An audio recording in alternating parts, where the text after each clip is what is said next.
Welcome to Melrose Unitarian Universalist Church. Our service today is called A Leap of Faith, Membership and Next Steps Sunday. Good morning. Good morning. I'm the Reverend Dr. Suzanne Intriligator. My pronouns are she and her, and it is delightful to see so many of you here this morning on such a beautiful day. I welcome you to our church of open minds, loving hearts, and helping hands, and I say that all who share our values are welcome with us today. I hope you can feel the spirit of our community.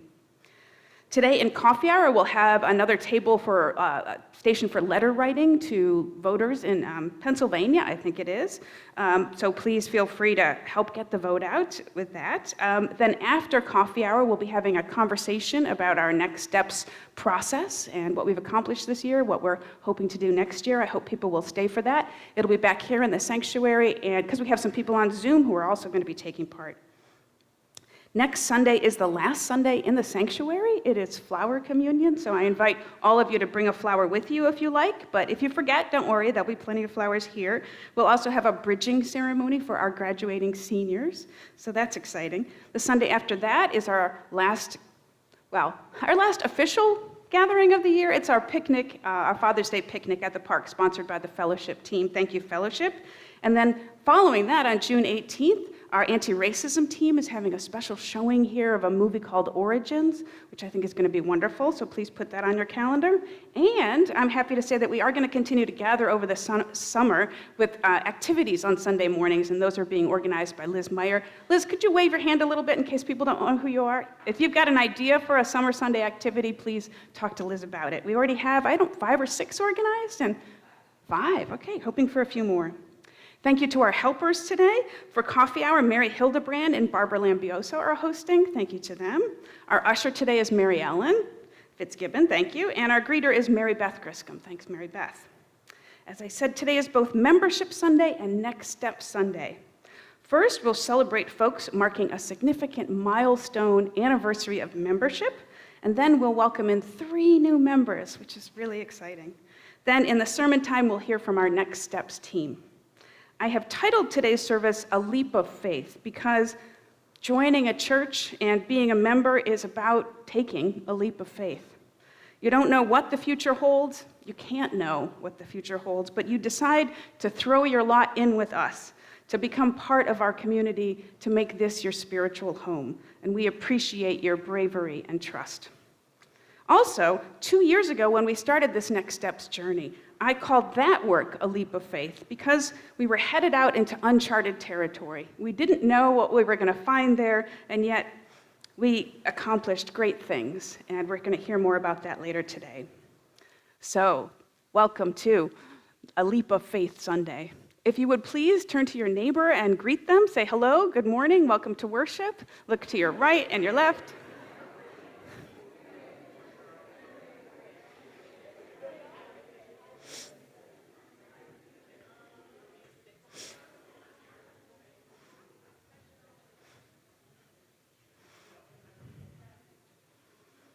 And hello to our folks on Zoom. Our theme for June is renewal. It's a time to focus on feeding our spirits. I call us to worship this morning with these words on renewal from the Reverend Rebecca Savage, who's our minister in Rockville, Maryland. She writes, "Welcome, beloveds, welcome. We come to spiritual community this morning with many hopes in our hearts. The hope for inspiration, the hope for comfort, the hope for renewal. In this time and space, may inspiration water our thirsty souls and bring us soulful satiety. In this time and space, may comfort bud and blossom in the gardens of our hearts and bring us sweet relief. In this time and space, may renewal course through us as electric as a surge of energy, as serene as a nourishing meal, as contagious as joy. May it bring us vitality and rejuvenation. May our time together honor all the hopes that we hold within. May our time together bless us with the gifts of inspiration, comfort, and renewal. Let us worship together." And now we light the symbol of our faith, the flaming chalice. Here to do it for us this morning is Gretchen Locke, who is our clerk of the board and also a member of our Next Steps team. Thank you, Gretchen.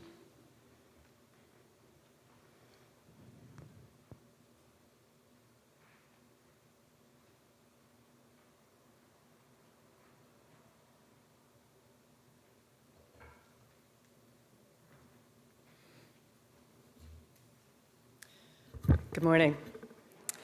I invite you now to rise in body or in spirit and join me in singing our proposed mission doxology. The words are up on the screen. Just a reminder, MUUC's revised mission and this musical adaptation that we're trying out for our chalice lighting were developed under our Next Steps process. So thanks to everybody for your help with that.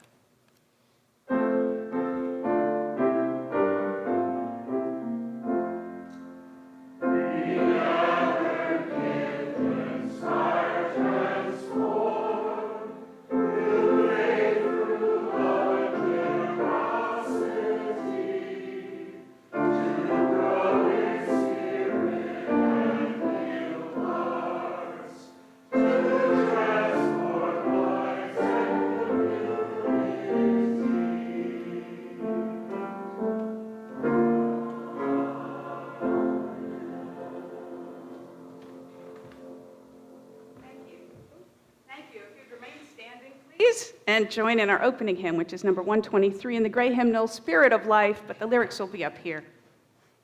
Thank you, Tom.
Thank you. You may be seated.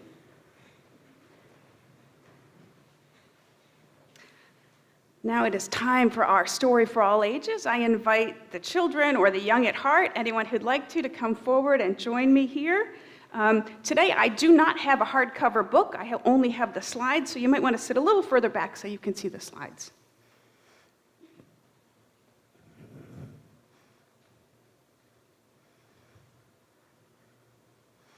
Now, I chose this book maybe for obvious reasons. It's called Woody's Leap of Faith, and let's see.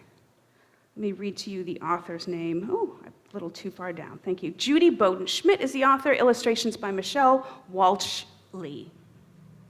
High up in a tree, baby wood ducks are hatching. 2 small ducklings jumped out of their broken shells, but the third one, Woody, was not quite ready to come out. Suddenly, there was cracking and crunching and creaky noises coming from his shell, and then the top split open just enough for Woody to peer out. "Whoa," he said. "It's scary out there. I think I'd rather stay inside my egg." He squished down and closed his eyes tightly. "Come on, Woody," coaxed his mother. "No thanks, I'm fine right here." But then 2 more sets of eyes peered in at him. "Come on out," shouted his brother, and his sister too. "Come on out, Woody." And they both were jumping up and down. "Come on out, come on out."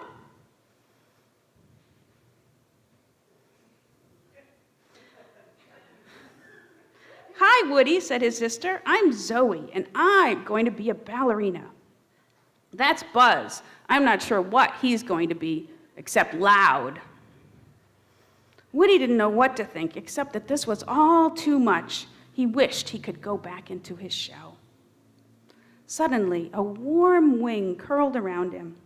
"Don't worry, dear. I am here to take care of you," said his mother. Woody felt safe and loved. "All right, my sweet ones," said Mother Duck. "It's time for you to settle down now. Tomorrow is going to be a big day." The next morning, Mother Duck was looking out of the tree hole.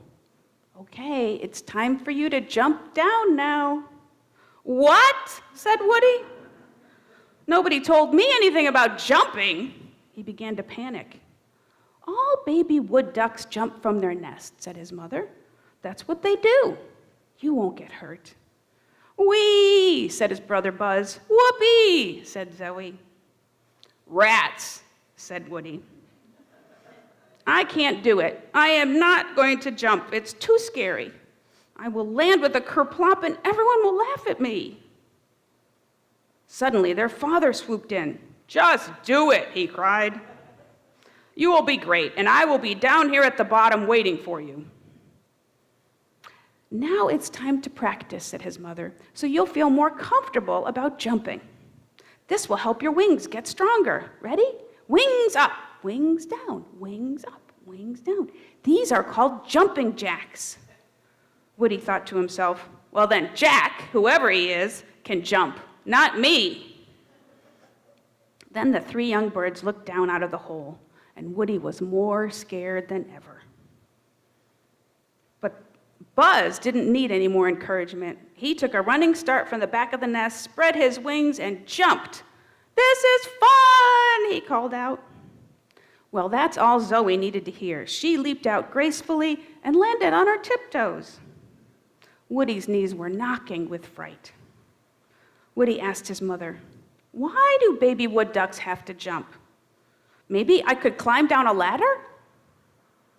Or maybe I could slide down a rope? Do you have a rope, Mother?" No, she did not have a rope. "Woody, we cannot stay here," she said. "We have to find another nest." "Maybe this will help you," said his mother, and she gave Woody a shiny red helmet. "I know you can do it," she said. She kissed him on the cheek, and she flew down to join the others. All alone, Woody looked down again. His mother and father and sister spread their wings and made a little safety net to try to catch him. "Come on, Woody," they shouted. "Okay," said Woody, "on the count of 3. 1, 2, 3. But he did not go. "Oh, come on, Woody, you can do it," they shouted up to him. "Okay, I'll try again." Woody took 3 deep breaths. He shook his wings, and finally he stepped to the edge. And he stepped over the edge. He was falling. Woody opened one eye and then the other, and time seemed to slow down. He almost panicked, but then he thought, "Wait, I'm doing this! I'm in the air! Woo! Woo!" Woody looked down and waved to his family. He wasn't going to need their safety net. He knew he could land safely on his own. "I did it! I did it!" Woody shouted. "High five," said Buzz. "High five," said Zoe, and they all danced around the tree. And that's the end. Thanks so much for your good listening. I know you have a special project down in RE this morning that's going to be fun, so you can hurry on down there and have a good time. Thanks so much.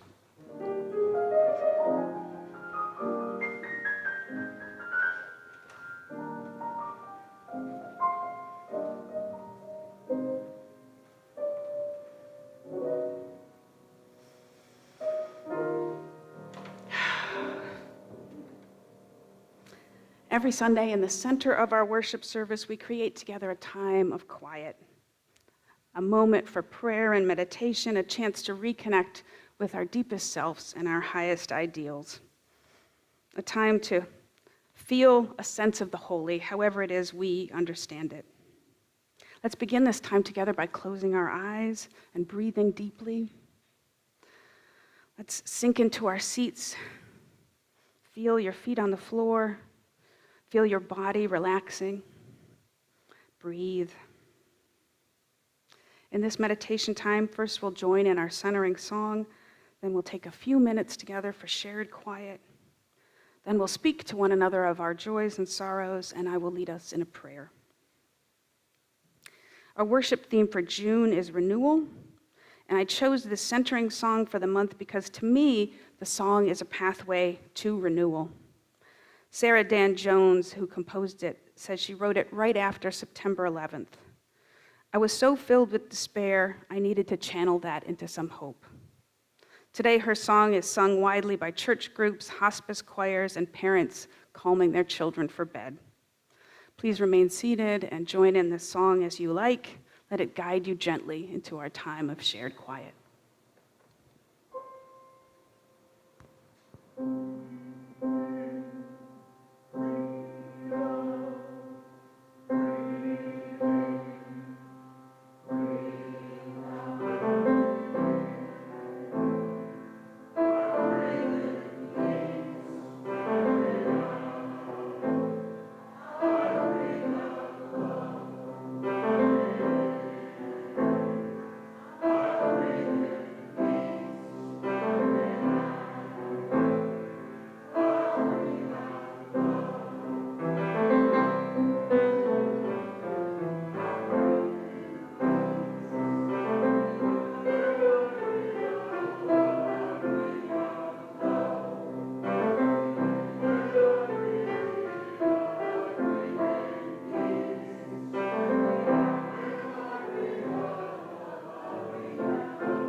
It is our tradition in worship to share with one another the milestones of our lives, our personal joys and sorrows. We share with one another so that we can companion one another better on this journey of life and this journey of community. So I invite anyone who has a sorrow to share to please come forward, speak from the microphone so that everyone can hear you and see you.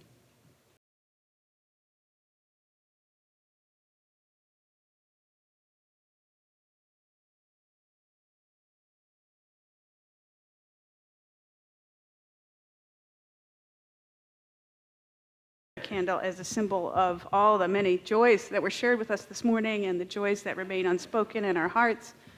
May the candle remind us to feel gratitude for the many, many blessings in our lives.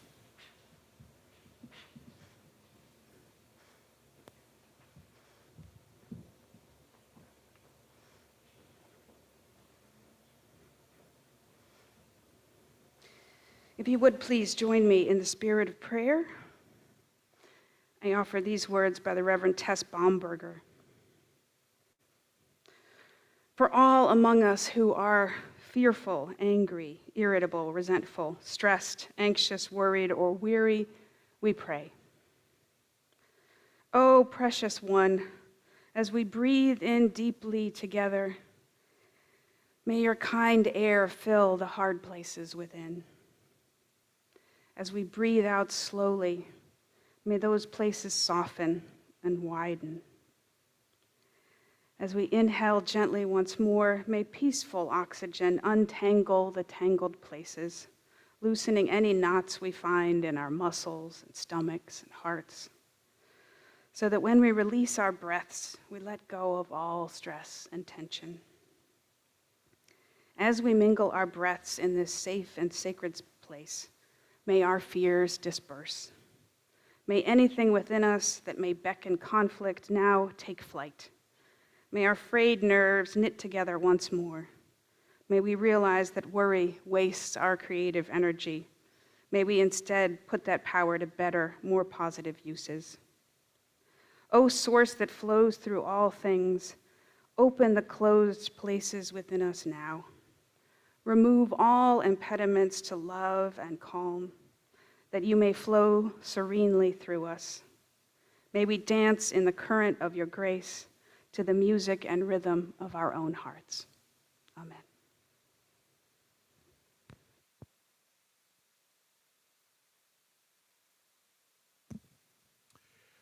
Now is the time for our offertory.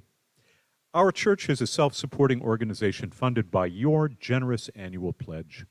You may also contribute to our weekly collection plate, which we split every month with a deserving cause.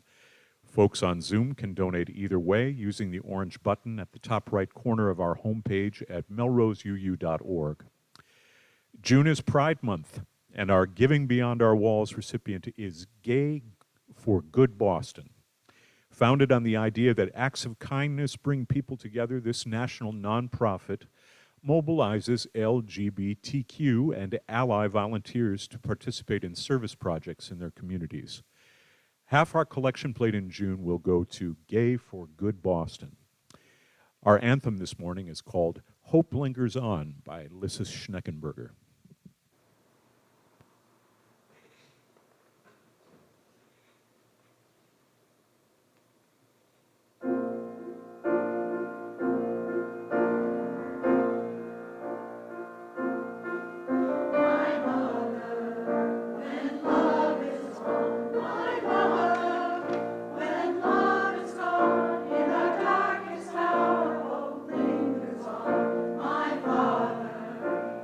We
That was beautiful, thank you.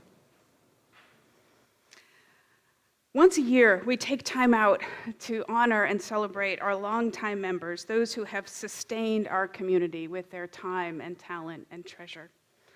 I call forward now those celebrating their 10-year anniversaries of membership this spring, and that is Garen Boyd and Ginger Lazarus. Please come forward. And Gretchen, I'm going to call on you as a representative of our board, if you would come forward and give them their gifts that they are owed this morning. Well, they're not owed, but they symbolize, yeah, you could take them. They symbolize our thanks for all your good works here. And they are these pink flowers, one for each, please.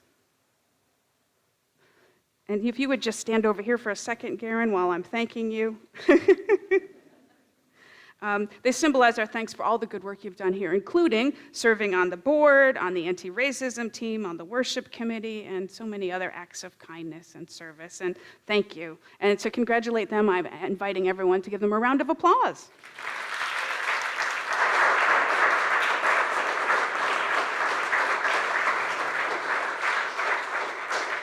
Thank you. And now I want to invite up the members who are celebrating their 25th year of membership here. They're here on the screen. Cindy Cunningham, Catherine Cezot, and Mary Ellen Fitzgibbon.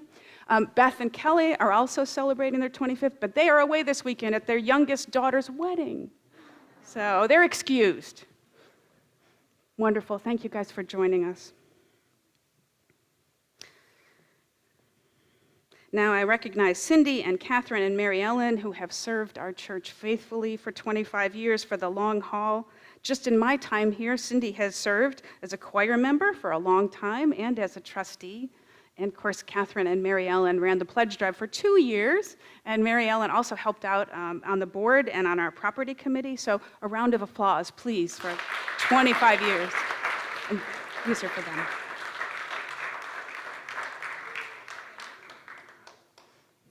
And we have three. Oh, this one is for Beth and Kelly. I will bring it to their house later this week. And how about one more round of applause for all these wonderful people? Thank you. Thank you, thank you, thank you. You show us the beauty and power of long-term commitment to a community and a place. Thank you. And now it's time to celebrate those members who are taking a big leap of faith this morning in becoming members. I want to call forward our three new members, Valerie Zartarian, Nathan Wright, and Rich Emmel. If you would please come forward. For more than 170 years now, our congregation has gathered regularly in various forms to read and study, to ponder the great mysteries, to care for one another, and to build an abiding sense of community. And now, into this long tradition and into our circle of caring, we invite these three new members. So let me introduce you. In our newsletter this week, there were longer bios. I hope you saw them. If you didn't, go back and take a look.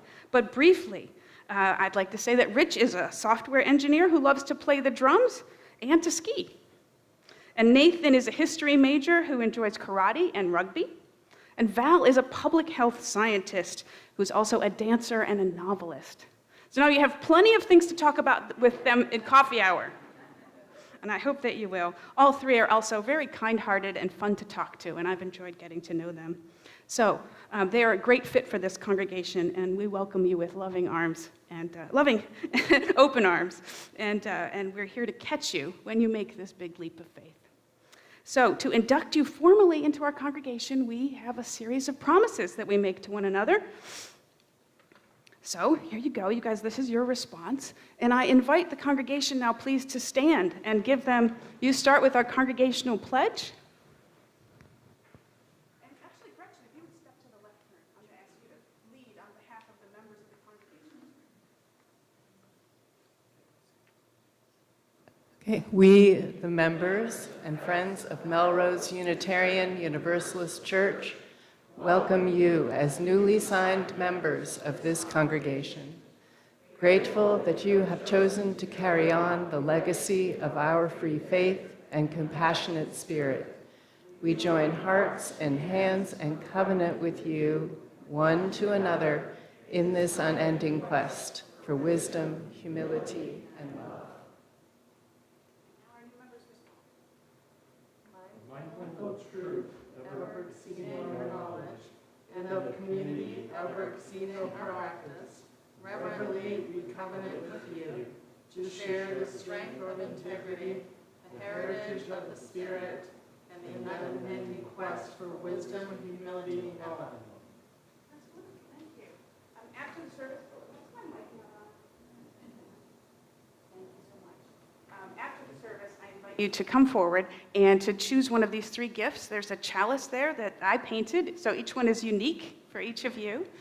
There's a book, an introduction to Unitarian Universalism, and then there's some treats in the bag, so I hope that you'll enjoy them. How about a big round of applause for our new members? Congratulations. Congratulations. Congratulations. Gretchen, will you come give him a handshake, Gretchen?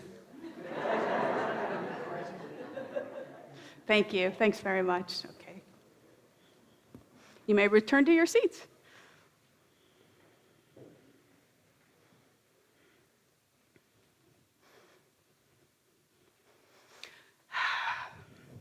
And our reading today is a video. Mary Ellen, if you would please turn off the lights. Thank you.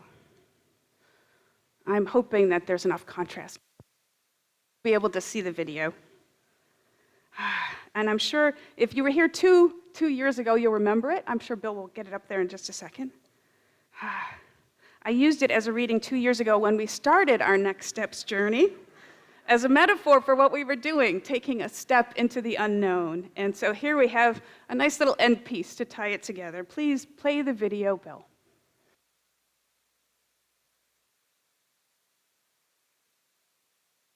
Got onto that bridge, and we made the bridge appear with our belief. To hear it, to tell us more about the Next Steps journey and where we are now with it, I want to invite forward our Next Steps team, which is Kathy Sang and Gretchen Locke, and also joining us via Zoom today is Liz Coit.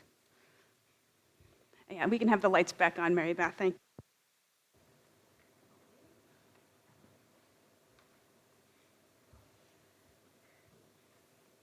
Bill, could you put on the next slide? There we are. Thank you. Gretchen, Liz, and I want to take just a few minutes to share with you what this congregation has accomplished last year and this year on our Next Steps journey and where we see it going from here. Next slide, Bill.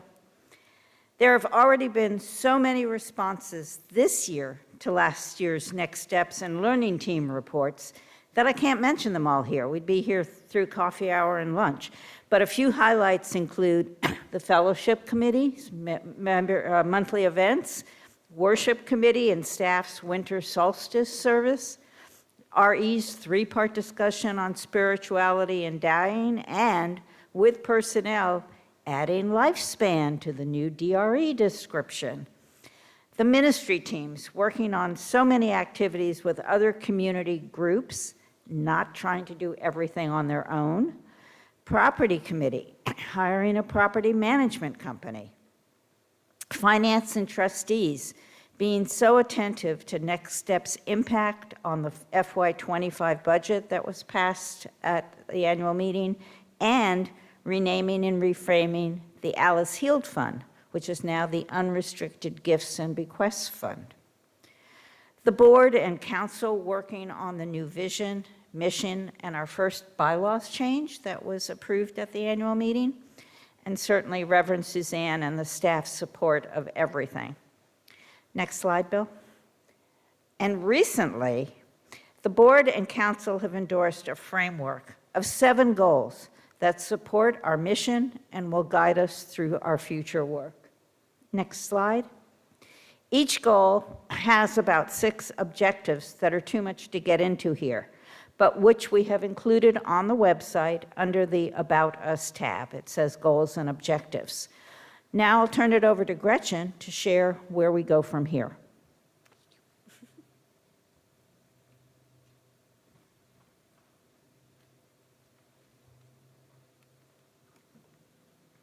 Good morning. The next slide, please, Bill. So there are a bunch of things that we've been doing and should keep doing to further our vision and mission. Kathy mentioned a number of them, and they're kind of fall in these buckets that you see on the slide here. There's also some areas for continued growth and focus, and I just wanted to talk about those a little bit as we look forward. Next slide, please. So the first area is governance. What is governance? That means how we organize ourselves to do the work of the church. It includes our organizational structure, our board, committees, teams, volunteers, plus the rules of the road that are in our bylaws, policies, and procedures to guide us. The revised vision and mission was a critical first step in our governance work, getting everybody on the same page about what our aspirations are and how we'll work toward them. As a backdrop for this work, we know that our time, talent, and resources are limited. We can't do it all. We have to be mindful not to overburden volunteers or staff. We need to think about how our governance can support that. Next slide, please. So the first priority in governance area is to fill the VP role, as we talked about at annual meeting, and also to clarify the roles of other board members, particularly the members at large, and think about how the board can best serve the congregation. There's some important functions that the congregation's kind of missing right now that we'd like to give some attention to. The first is membership. That means how we welcome visitors, how we learn about what their interests are, how we integrate them into our MUUC community, and help them understand what it means to be a member if they choose to do so. Also, recognizing and showing gratitude for the contributions of our community is another function of membership. A caring team is something that was identified in the Next Steps process as a really important missing piece in our congregation at this point. We've had informal efforts by some very generous congregants, but we need really a more formal structure to make sure that we're supporting community members who may need help. And finally, adult enrichment is also something that was identified in the Next Steps process as really important to the congregation. We want to think about how that can function, how it can be carried out, and by whom. Council is already talking about how they can support that effort. So the answer is not necessarily new committees in all cases. Maybe we can integrate these functions into an existing group or a role within our community, but they are things that the board will be addressing. We're also due for reviewing our bylaws and policies and procedures. The board will be mapping out a process to do that, in particular focusing on areas that we know may need updating. For example, if we do change the structure of the president and vice president positions, that requires a change to the bylaws. So we'll be working on that too. Next slide, please. Finance and property priorities. There's a few things in this area. Kathy alluded to the new property management firm. This is, we hope, going to really help lighten the load on volunteers who have been involved in property, but it also takes some clarifying of procedures and who's going to do what and who's responsible for what, so we'll be working on that. Finance, property, and trustees, as well as the board and staff, are all part of that process. More broadly, we want to think about, how do we want to use our building to serve our mission? What changes might need to happen in order to make those changes possible. So we'll be kind of looking at the bigger picture of how we use our building. Next slide, please. And finally, community engagement. This includes both internal and external efforts, how we keep everybody inside our church informed about what's going on within the church. We know everybody's got a lot of stuff in their inbox and it's hard to keep track of everything. We just want to keep improving at how we do that. How we get the word out externally to tell our story in the community, to tell the broader community who we are, is something we also want to continue focusing on. Kathy mentioned leveraging our volunteer time and talent by partnering with groups outside the church, and the anti-racism team and climate action teams have both been doing this really effectively. We need to continue that model. So finally, I really like this Mary Oliver quote as a reminder to appreciate and share our community's story. Pay attention, be astonished, and tell about it. We try to keep that in mind. So now our Next Steps consultant, Liz Coit, is going to share her reflections on our Next Steps journey. Thanks. All right, let's just do a test. Can you hear me? Yes. Thank you. And second, I will have no slides for you today, so I hope you enjoy the backdrop of Cranes Beach here. This is up in Ipswich, a great place where I spent part of my childhood. In any case, good morning to you all. I'm so glad to be with you today and to have participated in the celebrations of 10-year, 25-year, and new members. It's great to meet you and see you all. When we started our work together in 2022, my charge was to provide outside expertise and guidance for reviewing governance, initiating strategic planning, advising on stewardship and financial sustainability, and scoping out the need for a possible capital campaign in the future. But there was another hoped-for outcome. The Next Steps journey would also support congregational community rebuilding in the wake of the pandemic. My hope is that progress is visible to you regarding both the original purpose and the hoped-for outcome. Fast forward to now, June 2024, and you have just heard Kathy's summary of accomplishments, a strong body of work that involved a majority of this congregation. You really do have much to be proud of, and I have much admiration and respect for how the teams work through key issues and engage key stakeholders to address challenges, identify overarching goals, and articulate achievable objectives that also push Melrose UU to pursue a new vision, to be a dynamic faith community that nourishes our liberal religious values of love, reason, conscience, and action, and encourage lives of integrity, joy, and service to each other, to Melrose and the neighboring communities, and to the world. Gretchen's summary describes what's next on the Next Steps journey. Clearly, there's considerable work ahead. And in fact, from what I can see, what comes next is indeed where the rubber hits the road. The Next Steps journey is your window of opportunity to experiment with ways to deal with changes affecting you here within the congregation, changes affecting our denomination, the nation, every generation, our country, and of course, the planet. There's the people question, addressing volunteer shrinkage, making the best use of volunteers without burning them out. What will effective staffing look like from now on? Is it really time, perhaps, to consolidate functions? And two key considerations. How will you all define and create effective leadership for these very changing times? And how will you define, grow, encourage, and sustain your membership? Then there's the building. What will it take to provide optimal protection, sustainability, and flexible use for this beloved structure? And then there's the money. What will ensure you can stretch your resources, grow them, and preserve them? What will be your guides and values to make choices and expenditures? Who shall have the authority, and at what points along the decision-making path will those decisions finally be made? Much of what lies ahead is the natural progression of all that has been accomplished so far. You will be able to pace yourselves, I can assure you. I've seen you work so far over a couple of years, and I have every confidence that this journey will continue to address all the factors still to be addressed.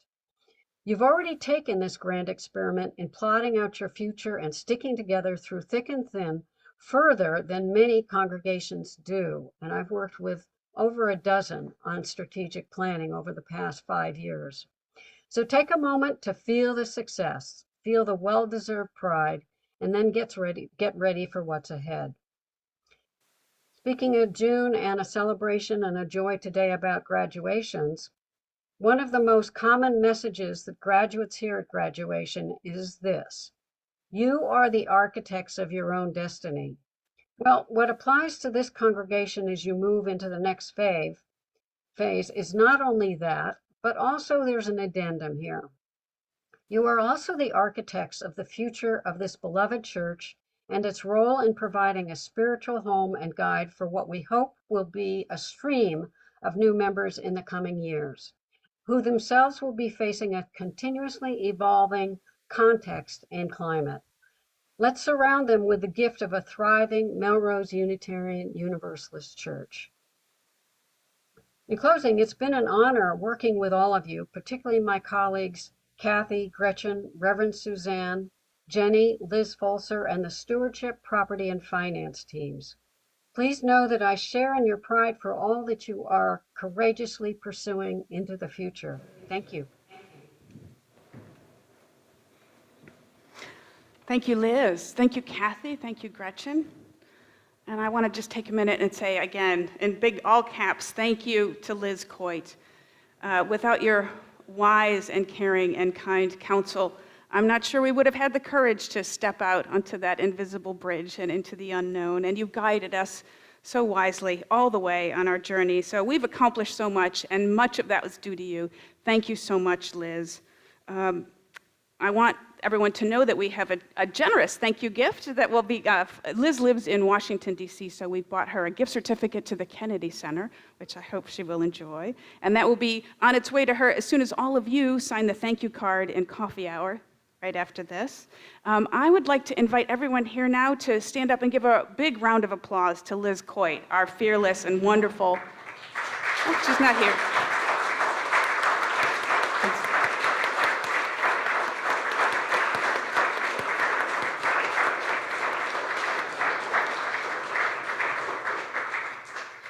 Well, thank you, and thank you to Liz. We are Liz's last, you can go ahead and be seated. We are Liz's last client, so she is going to be retiring after this. So our goodbye is her last goodbye, and she moves on to a new phase in her life. And I'm sure she was going to receive this with the full hearts that we have, and our true gratitude to her. And I also, of course, want to thank all the members of this congregation who have worked so hard in this Next Steps process and continue to work so hard. Together, we had the courage to walk out onto that bridge and to make it real. And then we crossed over it and moved on to new adventures. And I'm looking forward to what's next, the new adventures in front of us. So let's be brave and keep going. Tom had a little something. Thank you, Tom. Thank you, Tom. It's a little traveling music for the next invisible bridge.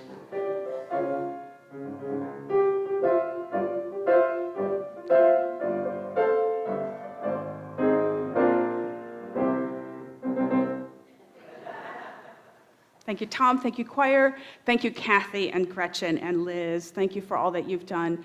I would like now to invite everyone to rise and for our closing hymn, which is a favorite, The Fire of Commitment. It is in the teal hymnal, number 1028, but of course the lyrics will appear here, so you don't need to pick up the hymnal.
Thank you. Please remain standing if you will and join me in our chalice extinguishing words. We extinguish the flame, but not the light of truth, the warmth of community, or the fire of commitment. These we carry in our hearts until we are together again. Thank you. You may be seated. Thank you so much for making time in your Sunday for worship together. I want to remind everyone, after a lovely postlude from Tom, we'll be gathering for coffee hour, and everyone is invited for refreshments for a few minutes, and then we're going to come back here and maybe about 20 minutes back into the sanctuary for a conversation, for everyone is invited, about our next steps process and what our goals are in the coming years. So I hope you enjoy coffee hour and come back here. Thank you, and happy Sunday.